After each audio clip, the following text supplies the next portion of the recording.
सतनाम साहिब बंदगी आप लोगों को देखना रामायणी नंबर 9 में सतगुरु कबीर साहब क्या बतलाना चाहते हैं, चलिए जानते हैं।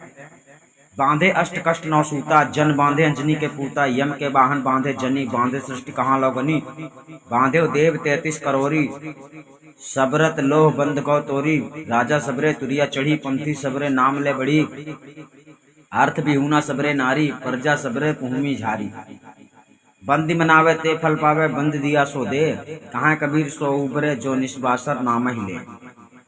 सतगुरु कबीर साहब कहते हैं कि यम काल पुरुष निरंजन ने आत्मा तथा परमात्मा के स्वरूप ज्ञान से विहीन भूले हुए समस्त माया के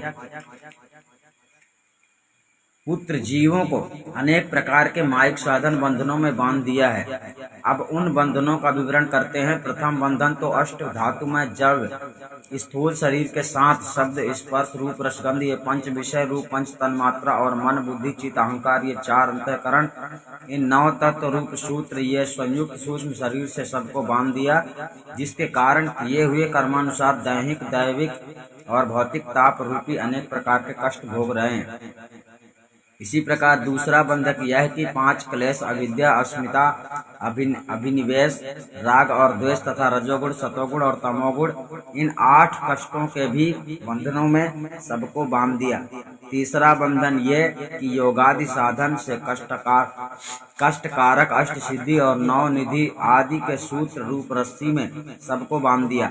चौथा बंधन ये कि ब्रह्मांडी एवं पिंडी जड़ साधन अष्टांग योग तथा हठ योग और खेचरी आदि पंच मुद्राओं में एवं नेति धोती नौली बस्ती आदि 6 क्रियाओं में तथा मन कला बुद्धि वाला चित्त कला प्राण श्वास कला आदि साधनों में एवं जाप अजपा अनाहत ज्योति दर्शन यामिक चमत्कार दिखाने आदि में और अनेक तपादि शयन पंचाग्नि ठाड़ेश्वरी ऊर्ध बाहु आदि देह कष्ट साधनों में एवं नवधा भक्ति के सूत्रों में सबको बांध दिया। उस निरंजन के वाहन नाम वेद उपनिषद दार्शनिक स्मृति आदि ज्ञान भक्ति का भार लादने वाले सवारी रूप प्रचारक ब्रह्म विष्णु महेश ऋषि महर्षि मुनि आदि भी उन बंधनों में बांधे गए। अतः इस प्रकार कहाँ तक गिना जाए सृष्टि के सभी मानव जीव उन बंधनों में बांधे गए। अतः उन बंधनों में पड़ने के कारण ही समस्त जीव उत्पत्ति प्रलय के भंवर चक्र में जन्मते मरते रहते हैं। सतगुरु कहते हैं कि यहाँ तक कहा जाए उन बंधनों में तो 33 करोड़ नाम के स्वर्गीय देवगण भी बांधे गए। जिस देवताओं के विषय में संसार के अज्ञानी लोगों को यह विश्वास है कि स्वर्गीय देवताओं के नाम से यज्ञादि द्वारा पूजन करने तथा उनको स्मरण करने से लोहे की बेड़ी के समान सर्व पाप तथा माया के दृढ़ बंधन टूट जाते हैं। अतः अपने को सर्वप्रधान मानने वाले राजयोगी तथा सन्यासी लोग पिंडी जागृत स्वप्न और सुषुप्त इन तीनों अवस्थाओं को लांघ कर आगे ब्रह्मांडी त्रिकुटी के ऊपर साक्षी दृष्टा रूप चतुर्थ तुरीय अवस्था में पहुंचा कर उस निर्गुण निराकार ज्योति स्वरूप ब्रह्म निरंजन को ओम शब्द तथा सोहम शब्द से स्मरण करते हैं तथा अन्य सर्व पंथ संप्रदाय वाले लोग नाम अर्थात राम कृष्ण विष्णु शिव शक्ति देवी सूर्य गणेश एवं खुदा गाड इत्यादि को ये नाम लेकर उन्हीं का स्मरण करते हुए अपने अपने पंथ संप्रदाय को प्रसारित करने के लिए आगे बढ़ने का प्रयास करते हैं। और धनादि पदार्थों से विहीन निर्धन दरिद्र लोग धन के प्रलोभन में अनेक देवों तथा देवी लक्ष्मी आदि का स्मरण करते हैं। अतः उनका स्मरण स्त्रियों की तरह स्वार्थ परायण होता है। सभी साधारण मनुष्य नर और नारी तो सब पृथ्वी में अनेक देवी देवता भूत प्रेत जिंद पीर सयर मसान गोबर पानी ऊंचे नीचे टीला चारों धाम तीर्थ मूर्ति मंदिर मस्जिद आदि को पूजते और हर जगह हाथ जोड़ते एवं सिर पटकते फिरते हैं।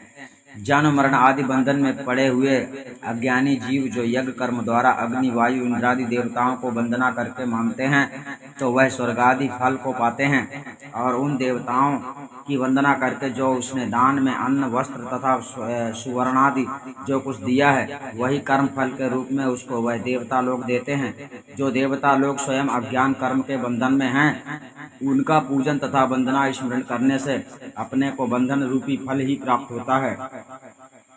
वह बद्ध जीव को कुछ दान में देता है वही उसको भी मिलता है। इसलिए ये सब अनित्य बंधन रूप हैं, इनसे मुक्ति नहीं प्राप्त हो सकती है। भूले हुए समस्त अज्ञानी जीवों को निरंजन ने बांध लिया है। कोई अष्टांग योग में भूला है, कोई हठ योग में भूला है, कोई लय योग में भूला है, कोई मंत्र योग में भूला है और कोई जप तप यज्ञ दान पूजा एवं तीर्थ व्रत आदि में भूला है।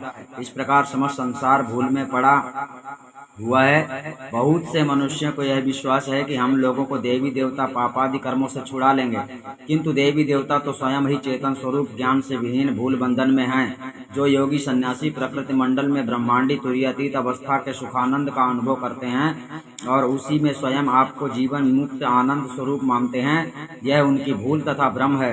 क्योंकि तुरीय तथा तुरीयातीत यह दोनों अवस्था ब्रह्मांड के अंतर्गत ब्रह्मांडी मन की अवस्था है, चेतन आत्मा का स्वरूप नहीं है, किंतु ज्ञान की जागृत तथा सुषुप्त निद्रा है, सत्य नहीं। अतः सदगुरु कबीर साहब कहते हैं कि सो उबरे अर्थात वही जीव जन्म मरण संसार बंधन से तथा त्रैताप दुख से एवं निरंजन के जाल से छूट सकता है, जो कि भेदी सदगुरु के शरणागति होकर विदेह अकह नाम सार शब्द का दिन रात चेतन स्वरूप ज्ञान से स्मरण अर्थात साधन अभ्यास करता है। ठीक है, सच्चे भेदी सदगुरु की शरण लेना सबसे पहली बात, और अकह नाम प्राप्त करना है। विदेह नाम जिसे साहब कहते हैं वो आत्मा परमात्मा स्वरूप ज्ञान है। ये जब आपको प्राप्त हो जाता है तब आप दिन रात उसमें रमण होते रहते हैं, मतलब उसको परखते रहते हैं, समझते रहते हैं, जानते रहते हैं और सत्य मार्ग पे चलते रहते हैं। आपका साधन अभ्यास चालू रहता है। सतनाम साहिब बंदी आप समझ गए होंगे। हम आपको फिर मिलेंगे।